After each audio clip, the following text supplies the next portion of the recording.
ጤና ይስጥልኝ እንዴት አላችሁ? እንግዲህ በጣም አጫጭር መረጃዎችን ፈጠን እያልኩ ነግራችኋለሁ። ኢራን ባለፈው ሳምንት እንግዲህ ህይወታቸውን ላጡት ለአሊ ላሪጃኒ ምትክ የሚሆኑ የብሔራዊ ደህንነት ዋና ጸሐፊን ሾማለች። ይህ ደግሞ ትልቅ የፖለቲካ መነቃቂያ ሊፈጥር ይችላል በሀገሪቱ እየተባለ ይገኛል። በእርግጥ በርካቶች አሊ ላሪጃኒ ሞስኮን የሚገኙት የሚል ፖለቲካዊ ውሸት ለህዝባቸው በሚዋሹበት ሰዓት ላይ ይህን ማረጋገጫ የሚሆን ሀሳብ ኢራን ማስቀመጧ በብዙዎች ዘንድ በተለያየ አቅጣጫ እንዲታይ አድርገዋል። የኢራን ፕሬዚዳንት መሱድ ፔዘሽኪያን ናቸው ይህን ግልጽ ያደረጉት። እንግዲህ በእስራኤል ጥቃት ህይወታቸውን ላጡት የሀገሪቱ ብሔራዊ ደህንነት ጠቅላይ ምክር ቤት ዋና ጸሐፊ የነበሩት ማለት ነው አሊ ላሪጃኒን ተተኪ መሰየማቸውን በግልጽ አስቀምጧል። ከፕሬዚዳንት ጽህፈት ቤት የወጡ መረጃዎች ከመጠቆማቸውን ባሻገር የኢራን ሰዎች በተለይም ከ1979 በኋላ ያለውን የኢራን አብዮት የማስቀጠል አዝማሚያ ውስጥ እንደሆኑ የሚጠቁምላቸው ሆኖ ተመዝግቧል። ከፕሬዚዳንቱ ጽህፈት ቤት መረጃዎች በዛ ልክ ወጥተዋል። እንግዲህ ይህ ደግሞ ፖለቲካ ላይ የተለያዩ ሀሳቦች እንዲነሱ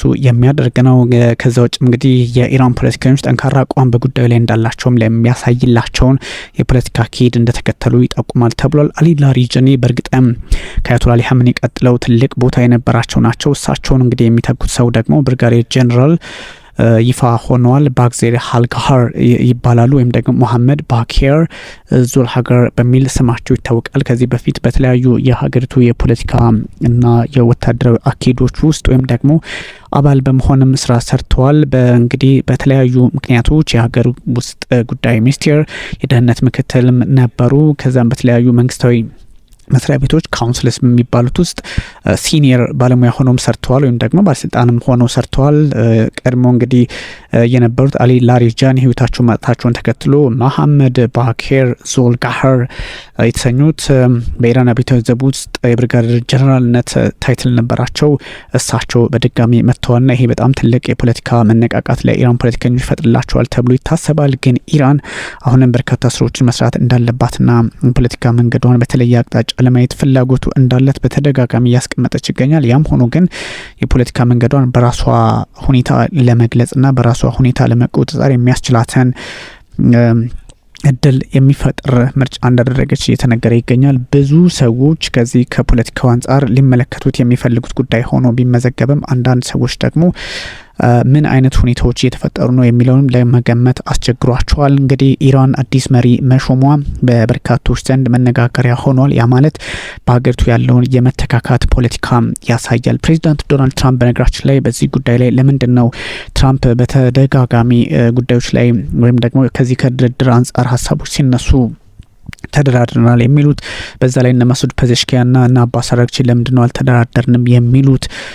ደግሞ መነጋገሪያ ሆነዋል። ግን አንዳንድ ሀሳቦች ይወጡ ነው። ፕሬዚዳንት ዶናልድ ትራምፕ ከማይታወቁ ኃይሎች ጋር በተለይም ከሻሁ ጋር ግንኙነት ያላቸው ያ ማለት ከ1979 አብዮት በፊት የነበሩትን ንጉሳዊ አስተዳደር ቤተሰቦች ወይም ደግሞ የዛ ፖለቲካ አቀንቃኝ ሰዎችን ድጋሜ የማምጣት ፍላጎት አላቸውና በዛ ልክ ስራ እየሰሩ ነው የሚል ሀሳብም እንደዚሁ እየተጋራ ይገኛል። ይህ በእርግጥ ነው ወይ የሚለውም መነጋገሪያ ሆኗል። ግን እንደዚህ አይነት በተደጋጋሚ ፕሬዚዳንት ዶናልድ ትራምፕ እንደዚሁም ደግሞ ጠቅላይ ሚኒስትር ቤንያሚን ኔታንያሁ ለድርድር ፍንጭ የሚሰጥ ሀሳቦችን ሲያጋሩ እነ መሱድ ፔዘሽኪያን ድርድሩን ጠልተው ሳይሆኑ ከጀርባ እያሰቡ ያሉበት ወይም ደግሞ ኩካፕ የሚደረግ ነገር እንዳለ ግምት ውስጥ በማስገባታቸው እንደሆነ እየተነገረ ይገኛል። እንግዲህ በጣም ብዙ ሁኔታዎች እየተወሳሰቡ በቀጠሉበት አጋጣሚ ነው እንደዚህ አይነት ነገር የተፈጠረው። በነገራችን ላይ እነ ካታር ለጦርነት ዝግጁ አለመሆናቸውን በግልጽ አስቀምጠዋል። ያ ማለት ካታር በዚህ ጉዳይ ላይ አንሳተፍበትም የሚል ሀሳብ የመስጠታቸው ሚስጥር ምንድነው የሚለውም ደግሞ በብዙ የፖለቲካ ተንታኞች በተለያየ አጋጣሚና አውድ ውስጥ ሆኖ የሚታይ ነው። ግን እንደዚህ አይነት የፖለቲካ አውዱ በተለይም ደግሞ ከ90% በላይ የሚሆነውን የኢራን ጥቃት አክሽፈዋለሁ የምትለው ይቺ ሀገር ካታር በዚህ አይነት የፖለቲካ መንገድና ስርዓት ውስጥ የምታይበት መንገድ ልክ እንዳልሆነ ይነገራል።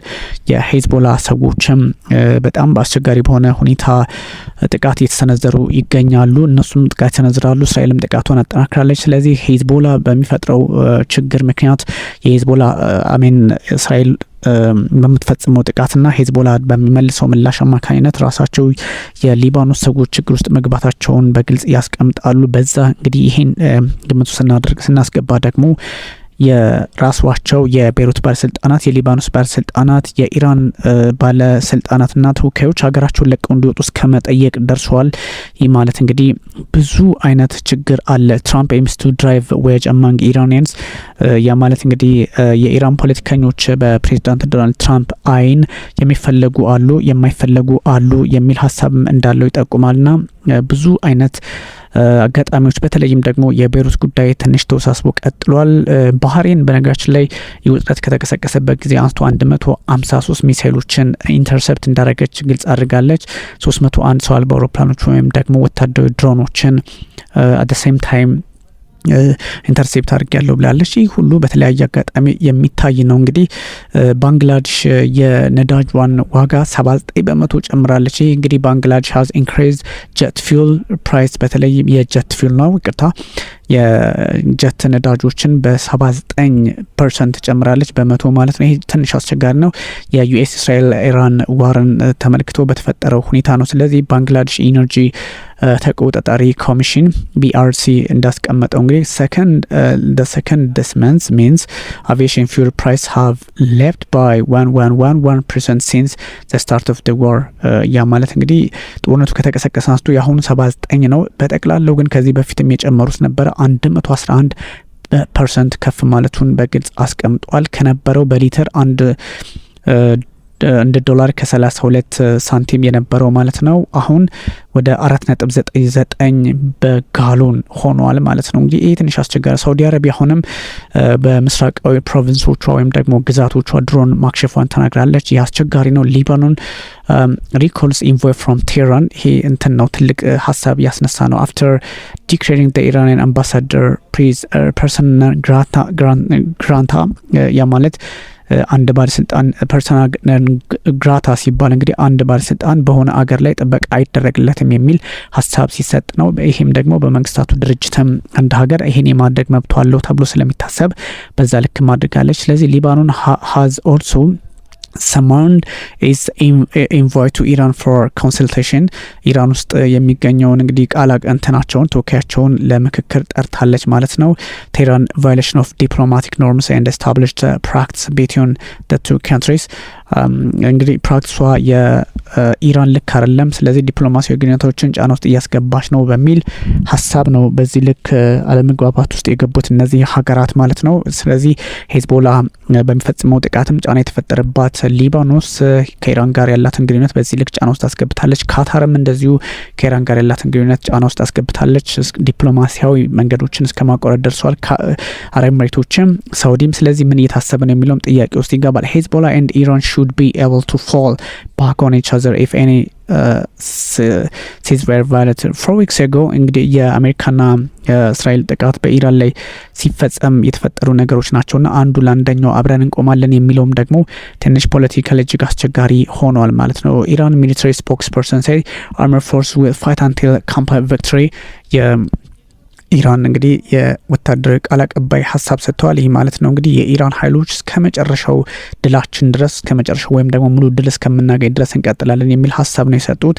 እንዴትና በምን ሁኔታ የሚለው እጅግ አስቸጋሪ ቢሆንም እንግዲህ አሊ አብዱላሂ አሊ ባዲ ናቸው ይሄን ያሉት። ሰው ትንሽ አስቸጋሪ ሁኔታዎች ግን ሊፈጠሩ እንደሚችሉ ለመገመት አያዳግትም። ብዙ ሰዎች ጉዳዩን አቅልለው ለማየት ይሞክራሉ፣ የፖለቲካ አውዱን ለመቃኘትም ይሞክራሉ።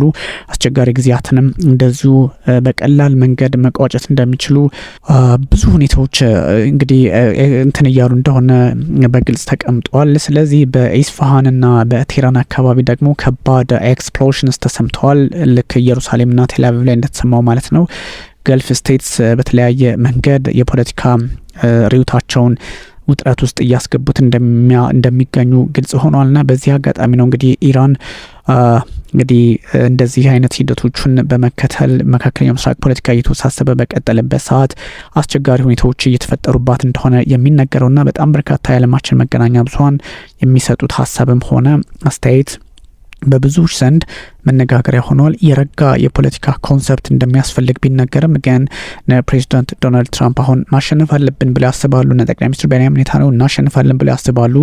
ግን ደግሞ ኢራንም እኔም ራሴም ማሸነፋለሁ የሚል አቋም ላይ ናትና ሶስቱም አሸናፊ ነን በሚል ታዲያ ማን ተሸናፊ የሚል ጥያቄም የተነሳ ነውና እስራኤል ኤንድ Iran continues to strike each other after US says plans for talk with Tehran ሪሜን ፍሉድ የሚል ሀሳብ ይወጣ ነው። እንግዲህ ሁለቱ ኃይሎች መመታታቸው መቀጠላቸው ነው። የፓኪስታን ጠቅላይ ሚኒስትር ሀገራቸው ድርድር ለማስተናገድ ኦፈር አቅርበዋል። ያ ማለት ኢራንና አሜሪካ እንደዚሁም ደግሞ እስራኤል ማለት ነው። ያን አቅርበዋል። የፓኪስታን እንግዲህ ፕራይም ሚኒስትር ሻህቤዝ ሻሪፍ ናቸው ይሄን ያሉት። በእርግጥ የፓኪስታኑ ጠቅላይ ሚኒስትር በተለያየ አጋጣሚ ከአፍጋኒስታን ሰዎች ጋር ውጥረት ውስጥም ስለሆኑ ያን ያህል ሀሳባቸው ውሃ ያነሳል ተብሎ ስለማይታሰብ ታሊባን በራሳቸው ቦታ ስለማይሰጧቸው ዓለም አቀፍ ጫና ይፈጥራሉ ተብሎ የማይታሰብም። ግን እንደዚህ አይነት ሂደቶች አሉ።